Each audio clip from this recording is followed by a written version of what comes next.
It is time to expand minds through movies, TV, sports, and flicks.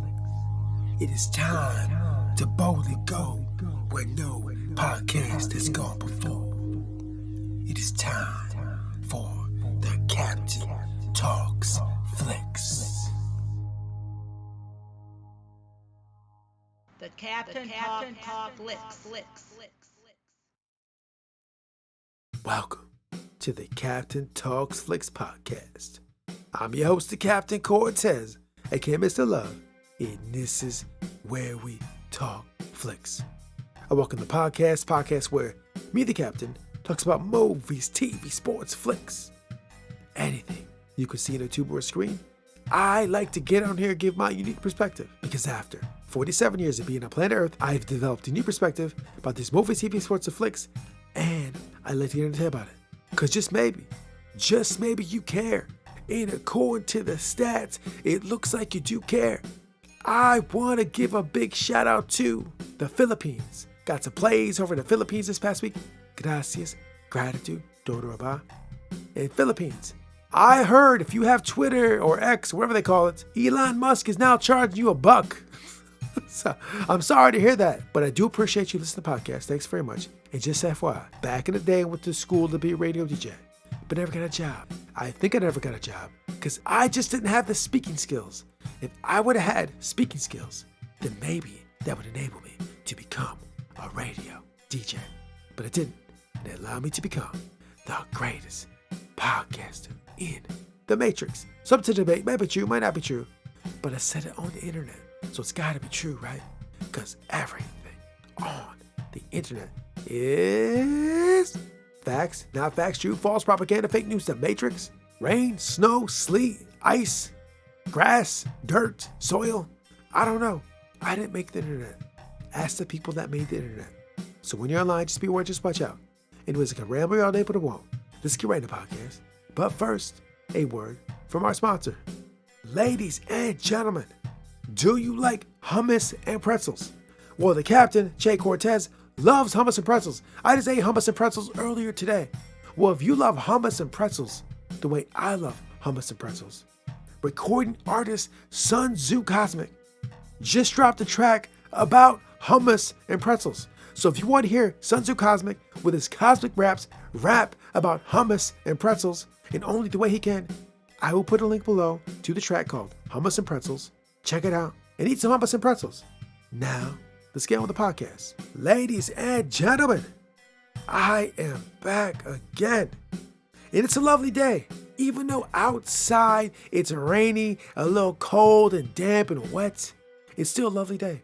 Because I just had some hummus and pretzels. Like you heard in the promo. It wasn't a lie, I didn't say it for the TV or for the radio just to be cool. I really just had hummus and pretzels, and I eat hummus and pretzels all the time. And I think it's absolutely awesome that there's now a song called Hummus and Pretzels because I love it so much. I'm gonna play that song all day. Hummus and pretzels.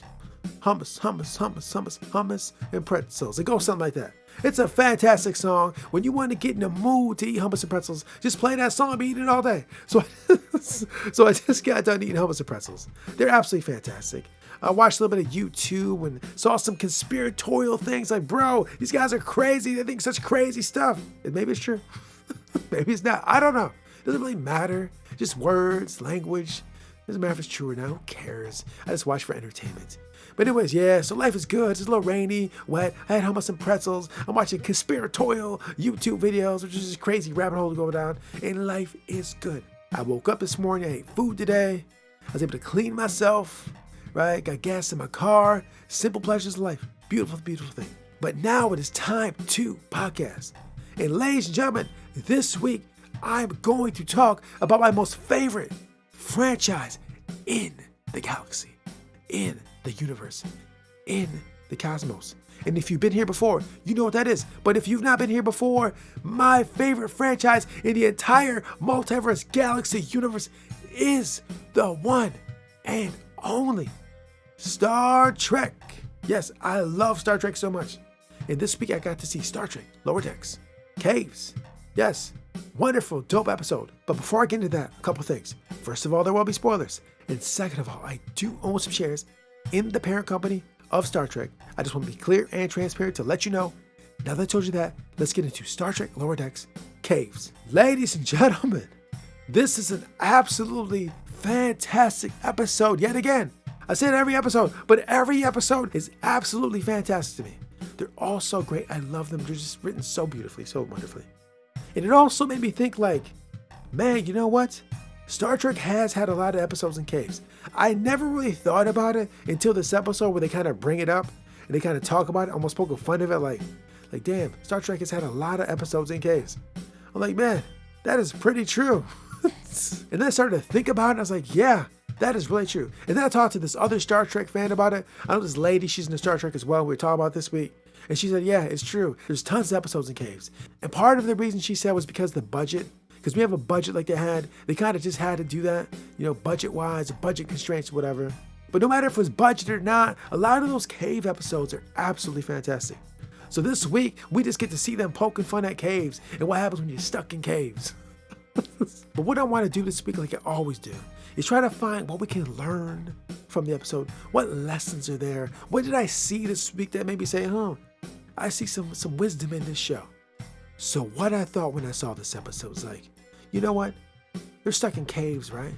But aren't we kind of stuck in caves, sort of in a way, in this weird kind of way? You're like, Captain, what are you talking about? Stuck in caves? We're not caves. We live in houses.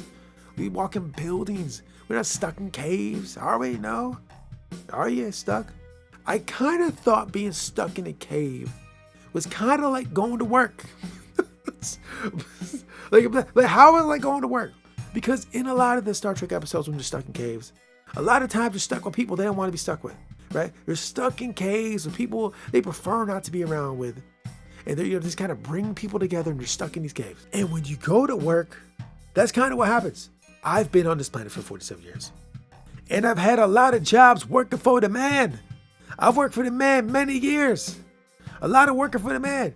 And every job I had working for the man, I would be working with people or put in places or situations with people that I wouldn't necessarily choose to be around, right? Just kind of forced to be stuck in a cave with them. Not really a cave, but in the same place, working together with these individuals, right? And at first, just like in the Star Trek episodes, I don't want to be stuck with this person. We're not really the same people, right? Just like in the Star Trek episodes. And then by the end of the Star Trek episodes, they're like friends, they're buddies, they got a lot in common. And just like at your job, if you've ever been stuck working with someone that you kind of thought like, I don't have nothing to talk to this person about. But you get stuck doing a job together. And then you like have conversations. You guys start talking. And all of a sudden, you know what? You figure out like, yeah, we have some commonalities here.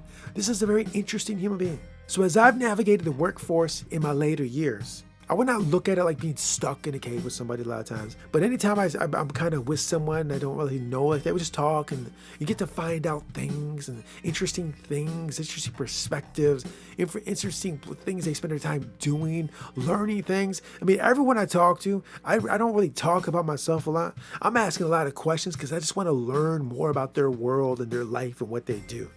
And everybody to me has a very interesting perspective and story they can tell you. Guarantee you talk to anyone, whoever it is, they know something you probably don't know about something. No matter who it is, it doesn't matter who you talk to. Guaranteed you talk to some people, they're going to know some knowledge that you just don't know. So if you take enough time to spend with someone and talk to them, you can learn something. You learn something, right? And everyone I encounter, that's what I do these days. I'm out there talking to people. I'm learning about stuff that I don't know from these people that know about it.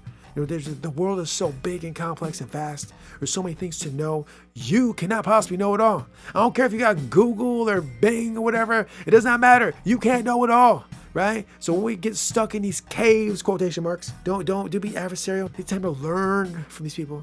You expand your knowledge base, grow some rapport there. You just have a great time with it, right? And in the Star Trek episodes, and Lower Decks as well, we see that when you put these people together, they learn and grow, and sometimes they're friends. This is how it works. So yeah, I've experienced that many times, right? So Star Trek is always spot on with their assessment of human culture, human society. It's beautiful, right?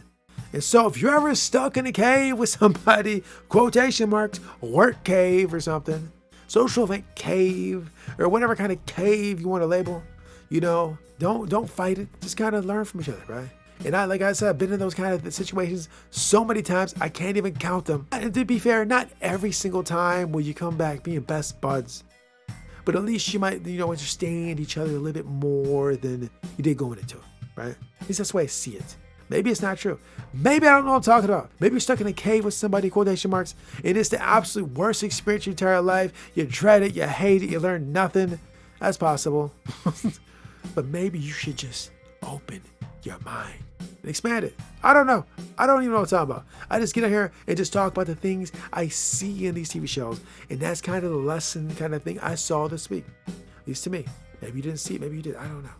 But anyways, the reason I love Star Trek so much, Lower Decks, and all the other Star Treks, is because for me, when I watch these shows, it just kind of show me different windows of myself, humanity, and I get to learn and grow from watching Star Trek. Especially within the last 3-4 years, I've really been diving deep into what can I see in these shows, and I can apply it to my life to level up my life and improve my life, expand my life through the vehicle of Star Trek. And to be honest, not just Star Trek. Pretty much any show I watch on the tube, I use as a mechanism, a method for just learning more knowledge and expanding my knowledge about myself and the world I live in. And so I can just live a more full life, right? That's what I do. I mean, like I told you last episode, I'm getting the Google out, getting the Bing out, and I'm looking things up while I'm watching the show. Like, oh, I know that now. I've learned countless things from just watching the tube. No matter what I'm watching, I can learn from anything, right? And even the fast food trash TV, I like to call it, even knows if you really sit down and watch it, you can learn stuff from it. It depends. You just kind of got to open your mind, just try to see the different things you can see in it. Right. So anyways, yes, Star Trek Lower Decks, fantastic. I learned something this week as usual, and also I was entertained. And as always, there's tons of Easter eggs about Star Trek. And if you know Star Trek, you'll see them and you'll recognize them. Like, yeah, I see those. I recognize. And they're great every week. It's great. I never talk about them on here because, you can do some digging and you can find other people on YouTube or wherever podcasts will talk way better about them than I could. I have a pretty good knowledge of Star Trek, but not as deep as some of these other people have. Some of these other people that do Star Trek stuff have deep knowledge. They know all the episode titles by heart. They know the numbers of the episodes. They know like every detail. I'm a Trekkie. I'm hardcore Trek. I love it, but I'm not quite that good with the memory of it. A lot of times I have to look it up. So I'll let the people that do the Easter eggs do them because they do them a little bit better than me. But I can talk about the lessons I see in these episodes, and that's what I'm going to do. So ladies and gentlemen, thanks for joining me. And until next time, we'll see you. Today is your day. Your mountain is waiting. So get on your way. Dr. Seuss. Until next time, this is Captain Ace. The Captain Talks Flicks.